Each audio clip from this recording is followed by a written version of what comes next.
بسم اللہ الرحمن الرحیم۔ السلام علیکم ناظرین، روزنامہ آئین کے ویب چینل پر آپ کو خوش آمدید کہتے ہیں، اور آج ہماری مہمان ہے سمر ہارون بلور صاحبہ، جو عوامی نیشنل پارٹی کی تو صوبائی انفارمیشن سیکرٹری ہیں، اور ان کا ایک اپنا خاندانی سیاسی پس منظر بھی ہے، لیکن ایک خصوصیت یہ بھی ہے کہ وہ خیبر پختونخوا اسمبلی کی واحد خاتون ممبر ہے جو جنرل سیٹ پر منتخب ہو کر صوبائی اسمبلی میں پہنچی ہے، اور ظاہر ہے کہ حکومتی امیدوار کو شکست دے کر وہ اس وقت ہاؤس میں بیٹھی ہے، اور اس کے ساتھ ساتھ جبکہ وہ عوامی نیشنل پارٹی کی صوبائی انفارمیشن سیکرٹری ہے، وہ خیبر پختونخوا اسمبلی کی مجلس قائمہ برائے اطلاعات کی بھی چیئر پرسن ہے، اور وہ اس حوالے سے بھی اپنی فرائض سر انجام دے رہی ہے۔ ان کی سیاسی زندگی کیسی ہے، جو عملی سیاست میں آئی ہے یہ تجربہ کیسا ہے، ایک سیاسی جماعت اور عوامی نیشنل پارٹی جیسی جماعت کی صوبائی سیکرٹری اطلاعات کا منصب وہ کیسے نبھا رہی ہے، صوبائی اسمبلی میں وہ بحیثیت خاتون ایم پی اے کس طرح اپنے فرائض سر انجام دے رہی ہے، اور ملک کی سیاسی صورتحال اور بالخصوص خیبر پختونخوا کی سیاست پر وہ کس طرح نظر رکھتی ہے، اور کس طرح وہ اس سیاست میں خود کو ایڈجسٹ کرتی ہے۔ سمر صاحبہ، آپ کو خوش آمدید کہتے ہیں۔ بہت شکریہ، آپ نے وقت دیا روزنامہ آئین کے لیے، آفس کا بھی آپ نے وزٹ کیا، اور یہ انٹرویو ہم اپنے اخبار کا بھی زینت بنائیں گے۔ کیا محسوس کر رہی ہے عملی سیاست؟ یعنی ظاہر ہے آپ کا ایک فیملی بیک گراؤنڈ تو ہے، اپنے والد محترم کی جانب سے بھی ہارون بلور صاحب اور بشیر بلور صاحب شہداء کی جانب سے بھی، لیکن عملی طور پر آپ کیا محسوس کر رہی ہیں؟ تھینک یو سو مچ جی، اتنے وارم ویلکم کا۔ میں جب سے آنکھ کھلی ہے تو جیسے آپ نے کہا ہے، اپنے والد کے گھر میں بھی، اپنے میکے میں، اپنے سسرال میں نے صرف سیاست ہی دیکھی ہے۔ ہمارے گھر میں ہمیشہ سیاسی ماحول رہا ہے، سیاسی باتیں رہی ہیں، لیکن خود جب میں الیکٹ ہو کر آئی ہوں اور یہ برڈن جو میرے کندھوں پہ گرا ہے، تو سب سے زیادہ یہ ہے کہ میں ایک احساس ذمہ داری فیل کرتی ہوں، کیونکہ مجھے بہت اس چیز کا احساس ہے کہ جو میرے حلقے کی عوام ہے، انہوں نے ایک پی ٹی آئی کے پرسن کے خلاف مجھے الیکٹ کیا۔ جس وقت انہوں نے مجھے الیکٹ کیا، ان کو یہ پتا تھا کہ اگر میں الیکشن جیتوں گی تو میں اپوزیشن کے بینچز پہ بیٹھوں گی۔ ظاہر ہے جی، عوام کو پتا تھا، عوام کو پتا تھا، میرا یہ ایک منفرد الیکشن اس چیز میں تھا۔ سیکنڈلی، میں ایک خاتون تھی، اور ہماری جو الیکٹڈ سیاست ہے اس میل ڈومینیٹڈ ہے، تو جو میرے اپوننٹ تھے ان کی ٹیگ لائن یہ تھی کہ آپ ان کو ووٹ دے کے اپنا ووٹ ضائع کریں گے۔ تو میں نے اس وقت ٹھان لی تھی کہ اگر میں الیکشن جیتوں گی تو میں یہ ووٹ ضائع ہونے نہیں دوں گی، اور میں ہر اپنی کوشش کر رہی ہوں کہ میں بہتر سے بہتر طریقے سے عوام کی نمائندگی کروں، ان کی حقوق کے لیے آواز اٹھاؤں۔ ہاں، میں گورنمنٹ میں نہیں ہوں، اس لیے مجھے بہت ساری مشکلات فیس کرنی پڑتی ہیں، لیکن آئی تھنک آج کل لوگوں میں اتنا سیاسی شعور آ گیا ہے کہ وہ پولیٹیکل وکٹمائزیشن کو بھی پن پوائنٹ کر سکتے ہیں، اور وہ صحیح اور غلط بندے کو بھی پن پوائنٹ کر سکتے ہیں۔ آپ کے والد محترم الیکشن لڑتے تھے، پھر آپ بیاہ ہو کر آ گئی یہاں پہ، کبھی سوچا تھا کہ آپ عملی سیاست میں آئے گی، الیکشن لڑے گی، پارلیمنٹ میں پہنچے گی؟ گھر میں ہلکی پھلکی اس پہ کبھی نہ کبھی ایسی ہنسی مذاق میں بات ہو جاتی تھی، بٹ نہیں، I was a stay at home mother, میں تو فل ٹائم اپنے بچوں کی پرورش میں لگا رہی تھی۔ تو یہ تو پھر کیونکہ اتنا بڑا سانحہ جب ہمارے ساتھ ہو گیا ہارون کا، اور اس کے بعد ہمارے گھر میں کوئی میل ممبر نہیں تھا، میرے بچوں میں دونوں میں بہت زیادہ ایک غم و غصہ تھا، لیکن اس غم و غصے کو چینلائز کرنے کا کوئی طریقہ نہیں تھا۔ مطلب ہم کس کو بلیم کرتے، ایف آئی آر کس کے خلاف کٹاتے، بہت ساری ایسی باتیں تھیں جس کا آج دن تک ہمیں کوئی صحیح جواب نہیں ملا۔ تو میں نے سوچا کہ ان کا یہ جو گریف ہے اس کو چینلائز کرنے کا یہ طریقہ ہوگا کہ ہم اپنی ایفرٹس اس بات میں لگا لیں کہ جو میرے شہید ہسبینڈ تھے ان کا جو مشن ہے اس کو ہم کیری فارورڈ کریں۔ اور آئی تھنک پاکستان میں سیاست جو اس طرح ہوتی ہے وہ عموماً باپ بیٹے اور میل ممبرز میں کرتے ہیں. تو ہماری بہت انفرادی قسم کی سیاست یہ ہے کہ حلقہ میں اور دانیال مل کر سنبھالتے ہیں. تو آئی تھنک یہ پہلی دفعہ ہوگا کہ ایک ماں اور بیٹے کی کوآرڈینیشن. آپ نے بچوں کا تذکرہ کیا اور دانیال کا خصوصی تذکرہ کیا. جب ہارون شہید ہوئے اور ظاہر ہے اس سے پہلے بشیر خان کا سانحہ تھا, تو عوامی نیشنل پارٹی کے کارکن بہت زیادہ اشتعال میں تھے, اور ہم نے دیکھا کہ دانیال ان مشتعل کارکنوں کو کنٹرول کر رہے تھے, اور جب ان کے ہارون کا جسد خاکی منتقل کیا جا رہا تھا تو وہ ایمبولینس کے اوپر بیٹھے تھے. تو یہ جو حوصلہ تھا ان کا, یہ آپ کی ہدایت تھی یا ان کا اپنا فیصلہ؟ ہم تو اس ٹائم تک ملے بھی نہیں تھے, میں اور دانیال, ہم تو اس کے بہت بعد ملے ہیں. دانیال نے جس گھر میں پرورش پائی تھی وہ بشیر بلور شہید کا گھر تھا, اور اس نے اپنے بڑوں سے ہمت, حوصلہ, صبر, یہ ساری باتیں کہانیوں میں, پریکٹیکل لائف میں سیکھی تھیں. بعد میں ہم نے اس سے بہت پوچھا کہ تمہیں کیسے یہ فیل ہوا, تو کہتے میں نے 1 سیکنڈ کے لیے آنکھیں بند کر کے یہ سوچا کہ جب دادا بابا کی, اپنے دادا کو کہتے تھے, دادا بابا کی بلاسٹ ہوا تو میرے والد نے اس ٹائم پہ کیا سٹینڈ لیا تھا, تو میں نے سوچا کہ میں بھی وہی سٹینڈ لوں گا, میں آگ نہیں لگانے دوں گا, میں توڑ پھوڑ نہیں ہونے دوں گا. اس چیز سے مجھے آج تک بہت خوشی ملتی ہے کہ اتنی چھوٹی سی عمر پہ اس نے اتنا صحیح فیصلہ لیا. یہ جو سیاست میں آنے کا اور الیکشن لڑنے کا فیصلہ تھا, یہ آپ کے پورے خاندان کا متفقہ فیصلہ تھا, اور کیا والد صاحب کی بھی حمایت حاصل تھی آپ کو؟ اس فیصلے میں جو مین پلیئرز تھے وہ میرے والد اور میرا بیٹا یہ تھے. اور جب وہ اس بات کے ساتھ حاجی بلور صاحب جو فیملی کے سربراہ ہیں ان کے پاس گئے تو حاجی صاحب نے بھی پھر ایگری کر لیا. باقی فیملی کی طرف سے کافی تھی, مطلب وہ یہ نہیں سوچتے تھے کہ میں یہ بات کر پاؤں گی, یا ایک ہی بات تھی کہ جی عورت کو کوئی ووٹ نہیں دے گا, اس کی عمر کم ہے, جو لوگوں کے بڑوں کے خدشات ہوتے ہیں. لیکن فیملی کی یہ 3 جو میں کہتی ہوں مین پلرز, انہوں نے مجھے بہت سپورٹ کیا. آپ سیاست میں آئی, الیکشن لڑا, صوبائی اسمبلی میں پہنچی. عام طور پر ہم نے دیکھا ہے کہ کسی بھی سیاسی جماعت میں یا تو سیاسی جماعتوں کے الگ ونگز ہوتی ہیں, ویمن ونگ. عوامی نیشنل پارٹی کا کوئی ویمن ونگ نہیں ہے, اور ہم نے دیکھا ہے کہ کسی خاتون کو وائس پریزیڈنٹ یا جوائنٹ سیکرٹری کے عہدے پر ایڈجسٹ کیا جاتا ہے. آپ سیکرٹری اطلاعات بن کر, یہ بڑا ایک چیلنجنگ پوزیشن نہیں ہے آپ کے لیے, اور بڑا ایک سخت قسم کا ٹاسک نہیں؟ دیکھیے جی, یہ ٹاسک مجھے ایمل ولی خان صاحب نے حوالہ کیا ہے, اور یہ تو ان کی سوچ ہے کہ ایک پارٹی میں جس میں ان کے پاس اتنے زیادہ ایکسپیرینسڈ میل ممبرز ہیں, انہوں نے مجھے چنا. اور میں خود ڈرتی تھی کیونکہ مجھے اس چیز کا تجربہ نہیں تھا, مجھے تو سیاست کا بھی تجربہ اتنا زیادہ نہیں تھا, تو پھر میڈیا کو اور یہ ساری انٹریکشنز کو ہینڈل کرنے, پارٹی کے بیانیے کو آگے لے کے جانا, اور اس طریقے سے لے کے جانا کہ وہ یوتھ کے ساتھ کنیکٹ کرے, اربن جو میسز ہیں ان کے ساتھ کنیکٹ کرے. لیکن ایمل خان کی یہ بیلیف تھی, اور وہ جب سیکنڈ ٹائم میرے پاس آئے اسی بات کے ساتھ, میں نے 1 دفعہ ان کو انکار کر دیا تھا, لیکن جب وہ دوسری دفعہ آئے تو میں دوسری دفعہ ان کو انکار نہیں کر سکتی. مطلب ان کا کیا ایم یا جذبہ کیا تھا, کیوں وہ آپ کو سیکرٹری اطلاعات دیکھنا چاہتے ہیں؟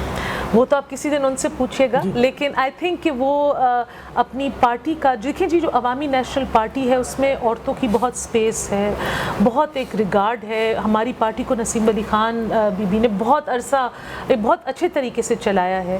سو ایمل خان آئی تھنک اپنی پارٹی کو اور دنیا کو ایک ایجوکیٹڈ پختون فیس دکھانا چاہتے ہیں, اور وہ یہ دکھانا چاہتے ہیں کہ جو ایک نیگیٹو امیج بنا ہوا ہے یا جو ایک پروپیگنڈا عوامی نیشنل پارٹی کے خلاف بنا ہوا ہے, وہ ہم اب 2nd ٹیئر لیڈرشپ کو پروموٹ کر کے اس پروپیگنڈا کو توڑنا چاہتے ہیں. تو آپ ایک ماں بھی ہے, آپ نے خود فرمایا کہ آپ سنگل پیرنٹ ہیں, بچے ہیں, آپ کی ایک خاندانی زندگی ہے, آپ جنرل نشست پر منتخب رکن صوبائی اسمبلی ہے, آپ ایک پارٹی کی صوبائی سیکرٹری اطلاعات کس طرح مینیج کر رہی ہیں؟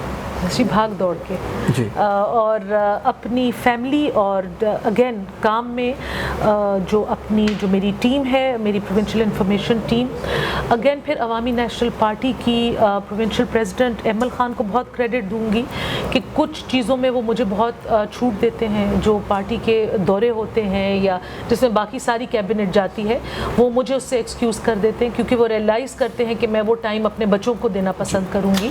اور گھر میں میرے ساتھ بہت زیادہ کوآپریٹ میری ساس کرتی ہیں، کیونکہ اگر وہ میرے ساتھ گھر کو نہ سنبھالیں اور بچوں کو نہ دیکھیں تو پھر میں اکیلے یہ نہ سب کچھ کر سکتی. تقریباً 2 سال کا عرصہ ہونے آ رہا ہے، آپ ایک الیکٹڈ صوبائی اسمبلی کی ممبر ہے، آپ کا ایک حلقہ ہے اور حلقہ بھی پشاور کا، تو کیا آپ اپنے حلقے کے لیے اب تک کچھ کر سکی ہیں یا کوئی ترقیاتی کوئی میگا پروجیکٹ؟ کیونکہ پشاور تو اس صوبے کا فیس ہے، یہاں پر زیادہ ترقیاتی کام ہونا چاہیے. میں جی میگا پروجیکٹ چھوڑ کے اپنے حلقے میں فی الحال اپنی مرضی سے ایک اینٹ بھی نہیں لگا سکی ہوں. اب تک مجھے حلقے کے لیے کوئی ڈیولپمنٹل فنڈ نہیں ملا، حکومت کی جانب سے مجھے 50 روپے کا بھی فنڈ نہیں ملا. مجھے یہ جو ایم پی ایز کو ان سے اسکیمیں مانگی جاتی ہے سالانہ ترقیاتی پروگرام میں، اور انہوں نے مانگی بھی فنڈز دیے جا رہے ہیں، فنڈز مجھے نہیں ملے جی. اور پشاور میں ہمارے جو عوامی نیشنل پارٹی کے ایم پی ایز ہیں ان میں سے کسی کو نہیں ملے. ہماری جو جابز ہیں ہمارے حلقوں میں وہ علاقے کے ایم این ایز کر رہے ہیں، ان کے تھرو ہو رہی ہیں. جو سکیمز ہیں وہ پیپر پہ تو پروسیس ہو رہی ہیں، میں جھوٹ نہیں بول سکتی اور آپ کو نہیں کہہ سکتی کہ سکیمز ہیں نہیں، وہ پیپر پہ پروسیس ہو رہی ہیں. وہ پیپر سے نکل کے عملی طور پہ پروسیس ہوں گی یا نہیں ہوں گی وہ میں آپ کو کہہ نہیں سکتی.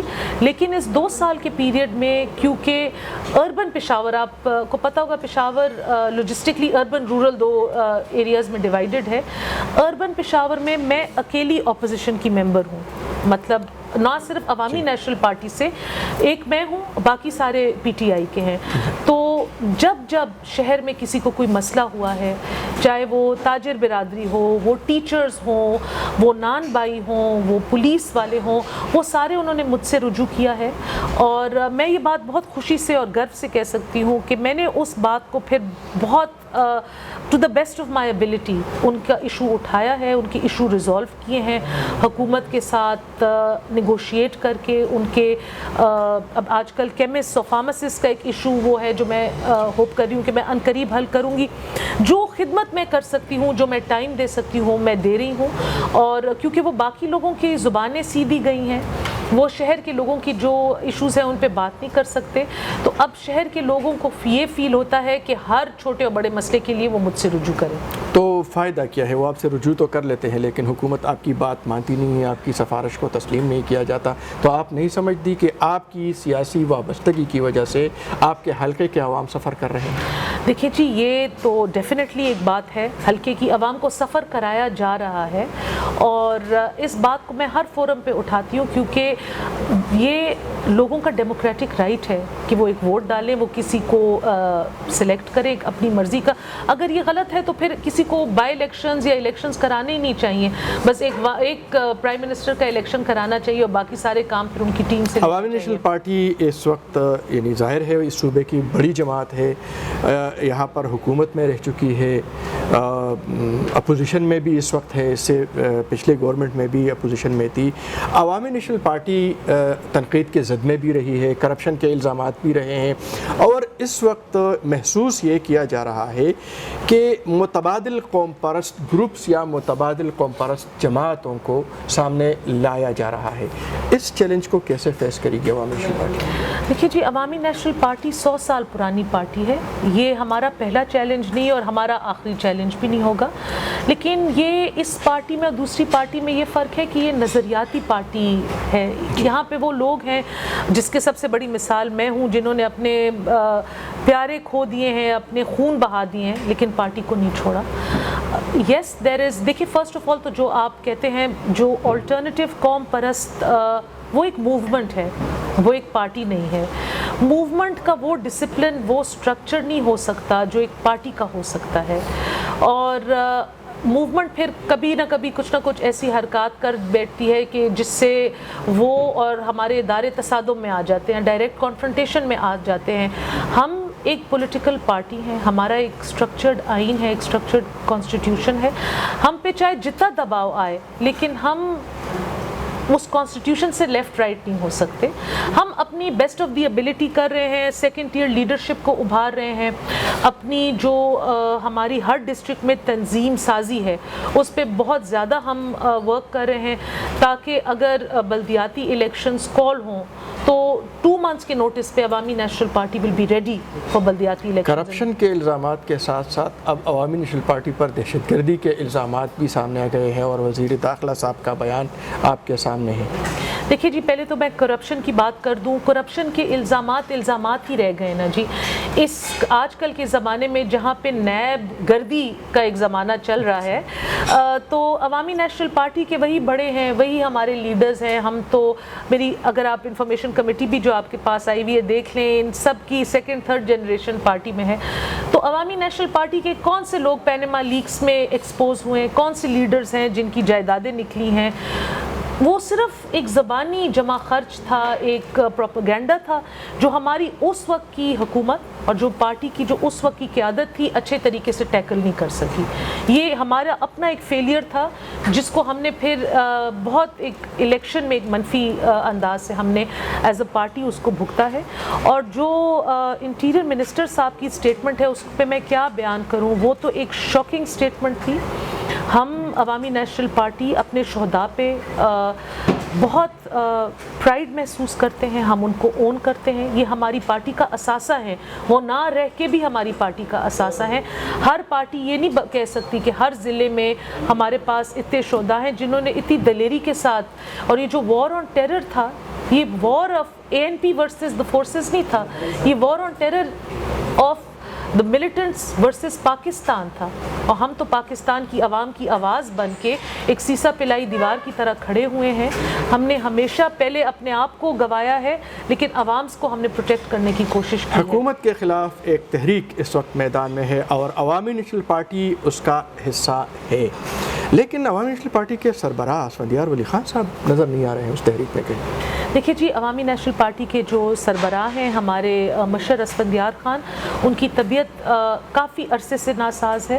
اور اسی لیے جب پاکستان ڈیموکریٹک موومنٹ بن رہی تھی تو پارٹی کے بھی جو ڈیلی افیئرز ہیں اور PDM کے بھی افیئرز ہیں, دونوں امیر حیدر ہوتی صاحب کو ہینڈ اوور کیے گئے ہیں ان کی پرمیشن کے ساتھ. اور جو آف کورس بڑے فیصلے ہوتے ہیں تو حیدر خان جا کے ہمارے مشر سے اس پہ رابطہ کرتے ہیں, لیکن جو پارٹی کی مرکزی ڈے ٹو ڈے قیادت ہے وہ آج کل امیر حیدر ہوتی صاحب ہینڈل کر رہے ہیں. اب تک جو جلسے ہوئے ہیں گجرانوالہ میں, کراچی میں, کوئٹہ میں, 22 نومبر کو پشاور میں جلسہ ہونے جا رہا ہے, کیا تیاریاں ہیں PDM کی اور پھر اسپیشلی عوامی نیشنل پارٹی کی, کیونکہ یہاں پر جو PDM میں شامل دوسری جماعت ہے JUI, وہ بھی اس جلسے کو ظاہر ہے کیش کرنا چاہے گی, عوامی نیشنل پارٹی کے لیے بھی ایک چیلنج ہے, تو کیا تیاریاں ہیں؟ دیکھیے تیاریاں ہماری بھرپور ہیں اور تیاریاں ہماری مکمل ہیں.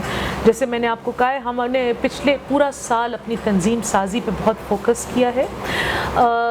22 تاریخ کو تھریٹس کے باوجود, گورنمنٹ کے ڈرانے دھمکانے کے باوجود, آپ دیکھیں گے کہ یہ PDM کا بھی ایک پاور شو ہوگا, لیکن PDM کے ساتھ ساتھ یہ عوامی نیشنل پارٹی کا بھی ایک پاور شو ہوگا.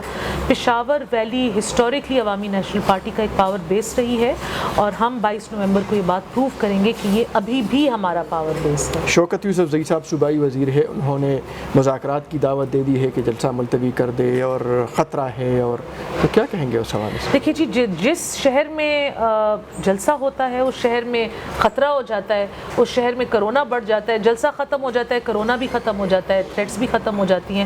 اور شوکت صاحب کی تو آئی تھنک یہ زبانی بات تھی, اگر انہوں نے سنسیئر ڈائلاگ کا ان کا ارادہ ہے تو ان کو چاہیے کہ وہ پارٹی کو ایک ریٹن انویٹیشن بھیجیں, ساری پارٹیز کو ایک ریٹن انویٹیشن بھیجیں, اور جو پارٹی کی قیادت ہے پروونشل لیول باندھے, اس کے ساتھ وہ اپروچ کریں ان کو. جو PDM کا مطالبہ ہے کہ حکومت کو ہٹایا جائے, نئے الیکشن کرائے جائے, تو کیا عوامی نیشنل پارٹی الیکشن کے لیے تیار ہے؟ یس بالکل, ہم الیکشن کے لیے, میں نے آپ کو کہا ہے 2 مہینے کے نوٹس پہ ہم الیکشن کے لیے تیار ہیں. تو یہ جو سیناریو بن رہا ہے اس میں اگر مطالبہ تسلیم ہو جاتا ہے اور الیکشن ہو جاتے ہیں, تو کیا ایسا کوئی امکان ہے کہ PDM کے پلیٹ فارم سے یہ سیاسی جماعتیں اکٹھے ہو کر الیکشن لڑیں؟ دیکھیے جی, یہ بات ابھی قبل از وقت ہے, یہ بات ابھی ڈیسائیڈ نہیں ہوئی. ابھی تو PDM 1 پوائنٹ ایجنڈا کے اوپر متفق ہے کہ ہم اس پرائم منسٹر سے چھٹکارا پانا چاہتے ہیں, اور ہم free and fair elections, free and fair, not just elections کروانا چاہتے ہیں. ملک میں. اگر آپ پی ڈی ایم کے جلسوں کو فالو کریں یا آپ پی ڈی ایم کے لیڈرز کی تقاریر سنیں, جلسوں میں بھی یہ بات کلیئر کر دی گئی ہے کہ جی ہم اگلا الیکشن ایک دوسرے کے خلاف بھی لڑیں گے, لیکن ہم اس پرسنل دشمنی تک, یا جو I think P T I کے آنے سے پاکستان کے سیاسی ماحول میں ایک تلخی آئی ہے اور ایک ڈویژن آیا ہے, اس ڈویژن کو ختم کر کے, جیسے ایک تھا یہ ڈیموکریسی ہے, ہم اپنا نظریہ پیش کریں گے, دوسرا اپنا نظریہ پیش کرے گا, عوام کو جو بیسٹ لگے گا وہ اس پہ ووٹ لگا دے گا. تو اس میں ہمیں اتنی آگے تک جا کے اتنی پرسنل باتیں نہیں کرنی چاہیے کہ آپس میں لوگوں کی دشمنیاں بن جائیں. کیا سمجھتی ہیں کہ خیبر پختونخوا کی خواتین کا اہم مسئلہ اور بڑا مسئلہ کیا ہے جس کو ایڈریس کرنا چاہیے؟ دیکھیے جی, ٹو پرونگ مسئلہ ہے خیبر پختونخوا کی خواتین کا اور بیسکلی عوام کا, جو کہ مہنگائی اور بے روزگاری, کیونکہ بے روزگاری کی وجہ سے ہر گھر پہ جو انفلیشن کی اور اس کی جو وہ پریشر ہے وہ زیادہ پنچ کر رہا ہے. بہت افسوس کی بات ہے کہ جو گورنمنٹ 1 کروڑ نوکریاں دینے کی وعدہ کر آئی تھی, وہ لوگوں کو نوکریوں سے نکال رہے ہیں, چاہے وہ آپ کے شعبے پریس سے تعلق رکھتے ہوں, چاہے وہ کانٹریکٹ ملازمین ہوں پشاور یونیورسٹی کے, چاہے وہ ٹیچرز ہوں. اور میرا سچی بات ہے بہت زیادہ دل خفا ہوتا ہے, کیونکہ بہت سارے بچیوں کا اسٹرگل میں نے اپنی آنکھوں سے دیکھا ہے کہ ان کے پیرنٹس نے کتنی قربانیاں دے کے ان کو یہ تعلیم دلائی ہے, اور آج جب وہ تعلیم یافتہ ہو گئے ہیں, ان کے ہاتھ میں وہ اسکل اور وہ ڈگری آ گئی ہے, ان کی اس اسکل یوٹیلائزیشن کے لیے کوئی جاب نہیں ہے. بہت بہت شکریہ سمر ہارون بلور صاحبہ, آپ نے وقت دیا اور بڑی ڈیٹیل کے ساتھ ہمارے سوالات کے جواب دیے. ناظرین, آپ نے ملاحظہ کیا سمر ہارون بلور صاحبہ کا انٹرویو, اور یقیناً یہ اس پلیٹ فارم سے یعنی روزنامہ آئین کے اس ویب چینل کے پلیٹ فارم سے ہمارا پہلا باضابطہ انٹرویو ہے کسی سیاسی شخصیت کے ساتھ, اور وقتاً فوقتاً ہم دوبارہ بھی زحمت دیں گے سمر صاحبہ کو, جو حالات جو صورتحال بنتی جا رہی ہے اس پر ضرور ان کو دوبارہ بھی تکلیف دیں گے. اب اجازت دیجیے, اللہ حافظ.